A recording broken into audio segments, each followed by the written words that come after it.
So put simply, this solar eclipse here on 14 December 2020, a total solar eclipse, mind you, is about healing. It's about how we heal, the unseen side of healing, the nature of healing that's sort of magical and mystical. This is the theme of the moment. This is what we're getting into. And it's the state of our health and our wellness is really brought into the forefront.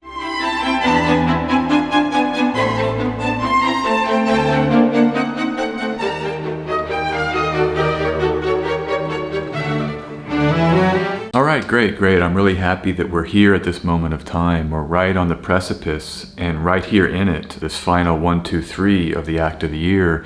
This is the solar eclipse in Sagittarius moment. It's a total solar eclipse. The sun is fully blocked out by the moon, and so you really have an increased intensity maybe in terms of the effects of the eclipse and even the mundane effects of the eclipse. And remember, we look for where that eclipse path is to analyze really what countries or what areas of the world are in a target for this eclipse, really kind of turning those areas on their head. This is an eclipse, the path runs right through Argentina and Chile. And so I think those two countries are really geared for some of the biggest changes. And there's a little bit of that southern point of Africa that comes in as well. So maybe South Africa and some of the countries down there would be in play. You know, the other thing to remember is that in 2019, we had a solar eclipse in Chile and Argentina as well. Right there, the tip of that eclipse finished there, the eclipse path. So this area of the world is getting hit now 2 times within a year and a half by a solar eclipse. And I think you've seen some real changes in that part of the world. It might be a good case study. Chile voted to end the Pinochet era constitution. So there was a referendum that had just happened. A lot of stuff about the IMF in Argentina and that ongoing drama. The solar eclipse effects, there's different ways to manage that or measure that. The Ptolemaic model has a particular formula, and I haven't done that for these eclipses, but some people say 6 months until the next eclipse season. Others say right around the time of the eclipses themselves can bring intensity. So we'll see, right? We'll see. I've seen the Ptolemaic formula to really work before, particularly with the Great American Eclipse. It really timed some of the downfall of the kind of kingly and elite characters in America about 2 years later. So the other special thing about this solar eclipse is it's the last syzygy before the Capricorn ingress, and Ptolemy has this technique that he uses, and I really like it. You just go to the ingress of the sun into a cardinal sign, and you look to the syzygy that happens right before that, and that chart becomes a mundane chart for the next 3 months. It's a way to just get into some of the themes of the next 3 months. I use that chart and the actual Capricorn ingress chart, which I'll talk about in my weekly astrology video in 2 weeks, because that's not quite here yet. But part of this series of big events, these big astrological events that we're going to be undertaking and undergoing here, and really to finish out the year. And so with any mundane chart, you really want to pick the capital of the country you're trying to analyze. And so I'm looking at the DC chart here. In Washington, D.C., the moment of this solar eclipse here on 14 December, you have an Aquarius rising, a late Aquarius rising, which puts Saturn and Jupiter still in those late degrees of Capricorn in the 12th house. We've got the first house and the 12th house as themes to play with. And so what is the first house? The health of the nation, the vitality of its people, the people of the country. The 12th house is that hidden enemy component. And I think we might see over the next 3 months who are the enemies of the people, is one way to think about it. It could be foreign, it could be domestic. There might be stories coming out about, all kinds of enemies of the country, and look for just that in the discourse. I don't even want to conjecture about who or what that might be. But the other thing about the 12th house is it's hospitals, and Saturn is elderly people. So elderly in hospitals for the next 3 months seems to be a really on-point theme for how this period might go, in particular with the rollout of these treatments. And there's all this discussion that elderly people are going to be kind of targeted first for administering of the inoculation. I think that is a clear theme of this next 3-month period, and we see that embedded right here in this pre-ingress syzygy. So okay, so now let's just get into the chart itself and some of the symbolic components of this chart. I'm going to just now kind of do what I normally do here. The eclipse itself, that Sagittarius 24, the 24th degree of Sagittarius, or 23 degrees Sagittarius, depending on your numeration there. This part of the zodiac is ruled by Jupiter. Jupiter rules Sagittarius, and then it's in the term of Saturn. And so Saturn and Jupiter are the rulers of the eclipse, and they're closely conjoined there in those final degrees of Capricorn, ruled by the term of Mars. So we're getting to this kind of nature of the sky right now, which is doubly ruled by Mars and Saturn, both by final dispositor rulership from domicile rulership, but then also this term rulership comes into play. Remember, these two planets, Jupiter and Saturn, are right in those final degrees of Capricorn. They're finishing their time there, and they're about to ingress into Aquarius. And so this is that final hurrah. It's that last, maybe difficult period for a planet's transit. We call this the anaretic degree, that last degree. Saturn is in the anaretic degree now. Jupiter for this eclipse is in the degree before the anaretic degree, but both will have to traverse that final degree before they get to the other side. I think about it like a video game. You know, you have to have the final boss that you're facing in order to get to the next level. And in this case, it includes this eclipse season, right? This eclipse is kind of one of the final bosses. The wonky nature of eclipses, the obscured nature of eclipses, the sometimes faded, dynamic nature of those eclipses is the final boss we're all having to traverse to get to the other side of 2020, the dynamic, crazy, difficult 2020. So I think this feature of the anaretic degree being where the rulers are placed of the eclipse really can bring a sense of that energy to the moment. And then again, this martial feature has got to be discussed because Mars rules those two planets by term. You know, Mars is still working through its retrograde shadow. It's direct in Aries. We liked the martial movement, but it's still finishing its time in this very saturated and kind of blocked year that Mars has had. But there's hope, right? It's heading to the end. Jupiter and Saturn moving direct, picking up speed, heading to the end. You can think about it yourself, like what phase of your journey are you completing right now? What finishing touches are you engaged in, especially at the end of the year? This happens almost every year, like businesses try to get things done before the holiday season, before they shut down, and then they reopen in the new year. So that is just built into the calendar, but then the astrology and its symbology builds and brings in also this sense of finishing out the year. It's kind of a strange moment because we want to finish the year, but yet we're getting eclipsed. But you know, this is the other thing, is that neither Venus nor Jupiter make any aspect to this eclipsed sun. They're not seeing it. So we don't have the support of the two planets that give us hope, that represent hope for the future. So this moment might feel kind of hopeless in a way, or how I'm delineating this lack of benefic contact is that there's uncertainty, right? Hope sometimes is about seeing a vision for the future and wanting to reach for that. I think the theme of 2021 is a theme of great uncertainty, because we don't know how things are going to unfold. There's certainly the fixed signs take on all of the prominence, and that can be kind of a clamp down and an installation of new kind of ways of being. That's particularly Aquarian as well, Saturn installing new rules. What are those rules going to be? No one even knows. And then the other thing is the solar eclipse is about blockage and obscuring. So I don't think we can really quite see into 2021 yet. A lot of people have ideas. I certainly do, based on long-term cycles and different seasons of Saturn in Aquarius and the North Node in Gemini. I've been tweeting about that for a couple, 18 months or so now, kind of getting ready for what I see coming. But we don't really know how it's going to play out, right? This is a new moment. History rhymes. It doesn't necessarily repeat. But I think a big theme of it will be rules that come into play, legislation that kind of installs a new order, for better or for worse, right? And I'm seeing news stories about 2021 being uncertain. So there's a story out of Bloomberg. There's a story that the Paris Air Show was canceled for 2021 due to the uncertainty surrounding the virus. There's also stories about there's an extraordinary level of uncertainty amongst economists. A lot of people that are traders or business planners don't know what to necessarily do because, again, we don't know what the rules are going to be. So this eclipse moment really is a way to feel that uncertainty. And I encourage, one of my favorite things to do with uncertainty is just kind of close the eyes and go into it. D.H. Lawrence, one of my favorite quotes, it's something like, if you see a ledge and you don't know what's at the bottom, just jump, because you will land somewhere. So that's my message of hope. The obscured benefics, the benefics not touching the eclipse might not give us the support of being able to see clearly in terms of hope, but I think there's this way that we can step into the deeper hope that even transcends the planets, right? Our soul is connected to something higher than these planetary spheres. That's kind of the ultimate hope. So, the other thing, Mars and Saturn are the final dispositors by domicile, like I had mentioned, and those are the two planets that are very endurance oriented. Soldiers in battle, they have rations. They don't have, luxurious meals. They're often having to endure extreme difficulty. It's just a moment here I really want to acknowledge, as these two planets rule by final dispositor of the eclipse, as the relationship between the term of the eclipse is ruled by Saturn, but then the term of Saturn is ruled by Mars, that there's been extreme difficulty in 2020. There's been austerity, there's been challenge, there's been lack, there's been removal and separation. And so just to reflect and congratulate yourself on the endurance that you've done this year, that you've undergone, and that you've successfully made it to this point, you've endured.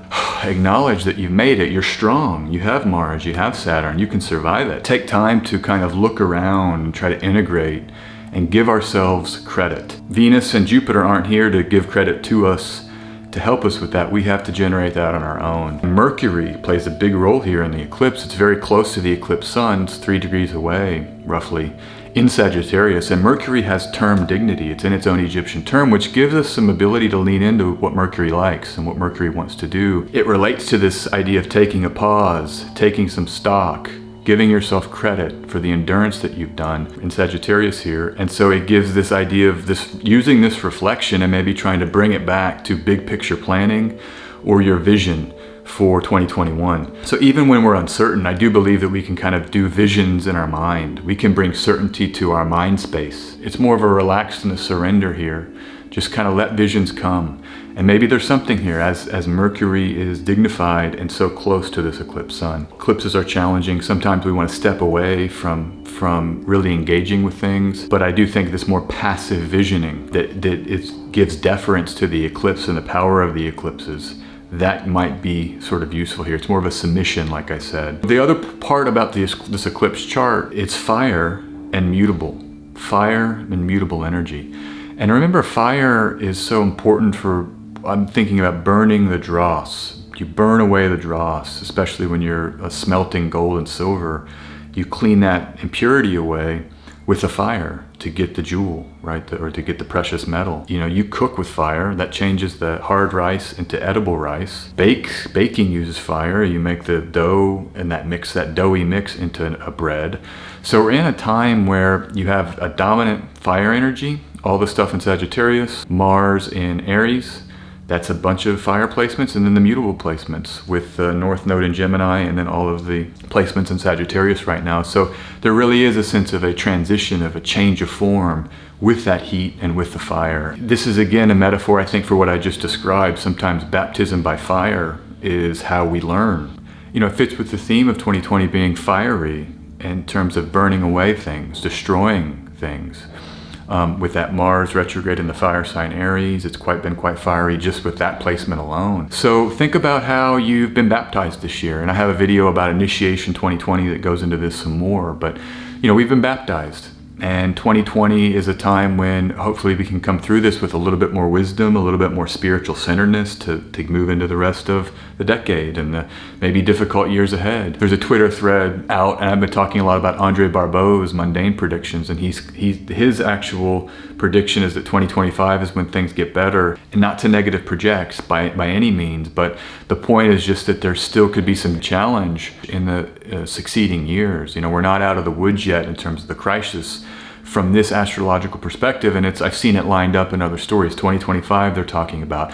Also 2025, 2026 is when all the outer planets change signs. Pluto, Uranus, Neptune, Saturn, and Jupiter will all be getting fresh stuff around that time. Jupiter, if you even want to consider an outer for those purposes, that moves at once a year into a new sign, but the other ones are all getting refreshed right around that time. But now I want to look at this fixed star. This is the huge component of the eclipse. There's a very important fixed star very close to the sun and moon, right on the eclipse point. It's only a mere 24 degree minutes away from that exact eclipse point. This is the fixed star Ras Al-Hague. It's a star right in the head of the Ophiuchus constellation. And this is the constellation of healing, of medicine, of this kind of mystical healer of the sky. This is one of the most important healing entities, Asclepius, who when we put in the sky, we call it the Ophiuchus constellation. And Asclepius holds a snake. He's the snake charmer. He's this healer that has powers where he can hold the poison. He can be with the poisonous snake and it doesn't harm him. When we think about healing, that's really often what we do, right? You know, we go up right to the edge of darkness, right? Healing is a way to pull us back from our body being destroyed and entering into that final moment where we have to transition to somewhere else. We want to pull people back from that edge. And so healing as a principle and as a profession, you really get close close to some dark things, and sometimes you even have to use what would otherwise be poisonous in different contexts. You don't need healing if you're not suffering. You don't need it. Sometimes we get poisoned by our environment and the things we're eating or our lifestyle choices, and then we have to go to the healer. And the healer is someone who knows how to manage and control poison and bring someone back from the impacts and the effects of a so-called poisonous lifestyle or poisonous exposure. Asclepius is kind of the first doctor in a way. You see the symbol for doctors. The AMA has that caduceus with the snake. That's Asclepius holding that snake. And it's also Mercury. That's why in the ancient text, Mercury can often signify systematized medicine or different types of medical activity. It's messenger of the gods is Mercury, right? You're calling forth healing in a way, and then you're deploying that. And healing is a very mystical thing because not all treatments work for everybody. Sometimes it doesn't work for someone. So what are these weird kind of mystical unseen sides of the healing moment? This is what this symbol of Asclepius and the eclipse being right here on this fixed star in the head of the healer, maybe the most prominent portion of this constellation to represent the healer, his head. It's asking us to consider this unseen. Remember, the eclipse is a covering. It's an obscuration. And so what is healing? What's the true nature of the healing? What causes healing? Is it an external thing that we have to then take on? Or is it something generated in our soul, in our mind, in our heart that's maybe even transcends the known physics? Is there a metaphysical component, a mysterious component? And I don't have a direct answer for you. I tend to think it's all of those things. But I do think that this mystery side is quite important. The architecture of our reality, the sun and the moon perfectly sized to cover each other up in eclipses. These are the moments when we're shown almost the inner workings of reality, times when fate maybe is more dynamic, punctuating our lives and what we're experiencing. So I think it can give us this opening to maybe consider the deeper side of healing, the deeper sort of mystical sides of healing. Our healing right now might be blocked. During eclipse season, things that are related to health and healing, this might not be the best time to deploy those things during an eclipse season where you have a solar eclipse on this, the head of the healer. It might be time to wait until January, February to really start considering your best healing options if it's possible. Delay some decisions around that. This really jibes well with the news we've seen, particularly just this week, right? There was a rollout of these new treatments for the respiratory problem that we have in the world, those illnesses. That is happening right now at a time where I just don't think it's the best spot potentially for it. Now, I'm not predicting anything except that maybe we can wait for the months ahead to really see how this particular rollout of treatments are going to unfold. I think we'll have a cleaner and clearer picture come a month or two of just what's happening on that global medical imperative that we all are watching on the news over and over again. There's hidden sides to our healing. There's things that aren't on the news right now, things that are excluded from the discourse, that this eclipse is going to give us a chance to dig into that, because the main discourse is all saying, look at the medical technologies, but that's going to be eclipsed out. What is this kind of true nature of the body and the self, this more mystical side? And that's where I think you can look to, you have some power over your health, and I think it behooves us to extend to the full extent of our power to make sure that we're healthy and take responsibility for that. And then where that ends, then we can kind of seek the external. But I do think that these sort of not talked about things like, you have an immune system. How do you bolster your immune system? What things can you do, practices, foods, etc., to make sure you're supporting your immune system? Those are all highly significant questions that I think this moment points us to by the simple fact that it's kind of obscured in the discourse. And this is really the final point I want to make, is that with an eclipse, it is, like I've been saying, an obscuration. And so I just encourage us to understand that and to be hesitant to reach hard and fast conclusions or to announce edicts onto other people for what they might be thinking or considering about health at this time. This simply isn't a time to be dogmatic or aggressive in our ideas. Remember, this is happening in Sagittarius. Sagittarius is Jupiter. Jupiter is ideas, right? Truth, wisdom, knowledge. Mercury is the particular systematic side of that. That's really, really close to the eclipse as well. And that's all being blocked off right here close to Ketu, the south node, a judgmental of others. That is kind of a darker manifestation of Sagittarius. It's a time to let things unfold as we get into next year and we have more certainty and more evidence and more clarity. Ras Al-Haig in Asclepius is particularly about healing. to delay judgment and really come into the next couple of months where I think we'll get more clarity. All right, so this is how I see the eclipse here, and I just wish you all the best. It's the final eclipse of this eclipse season. We're almost through it. You know, I always like tarot, especially if I'm talking about like not being dogmatic and not having fixed ideas and kind of wearing our ideas loosely, which I think is so much about Mercury in Sagittarius. It's so much about getting other ideas here, and this is what the tarot can do and that cartomancy can do. It brings us into new symbols that come from this kind of the universe speaking directly through this randomization, this process of sortilege. It's almost like that's why I love it. Like I said, so much is because we have to defer to something we have no control over. And I am shuffling the cards, but I use random number generators too.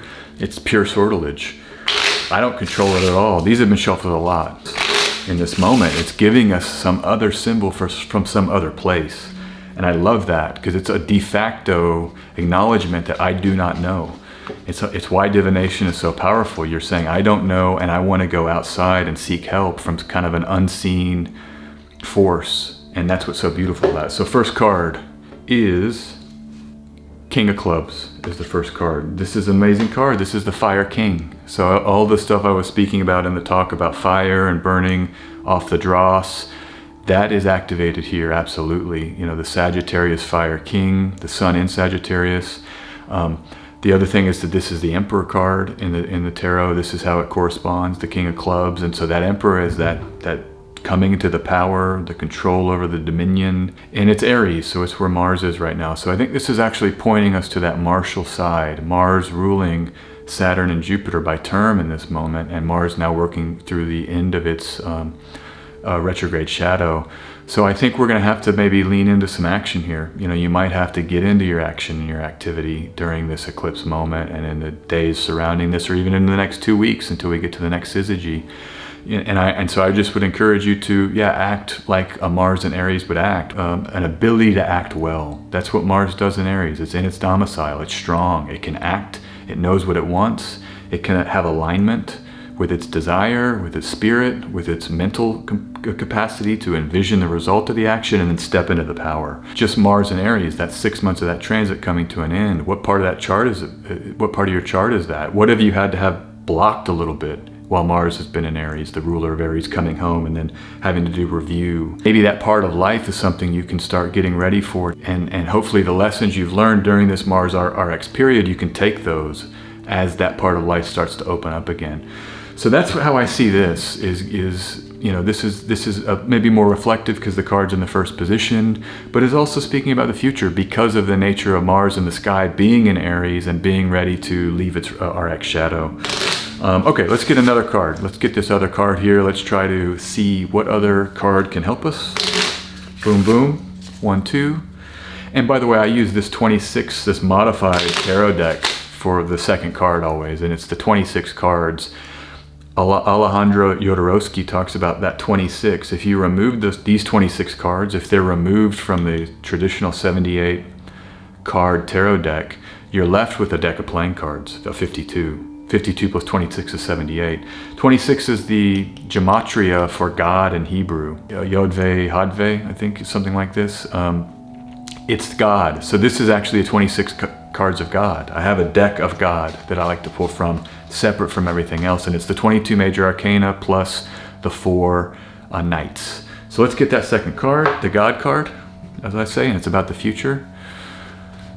I didn't even look at it. What is it? Oh, Le Monde, the world. Beautiful, isn't it?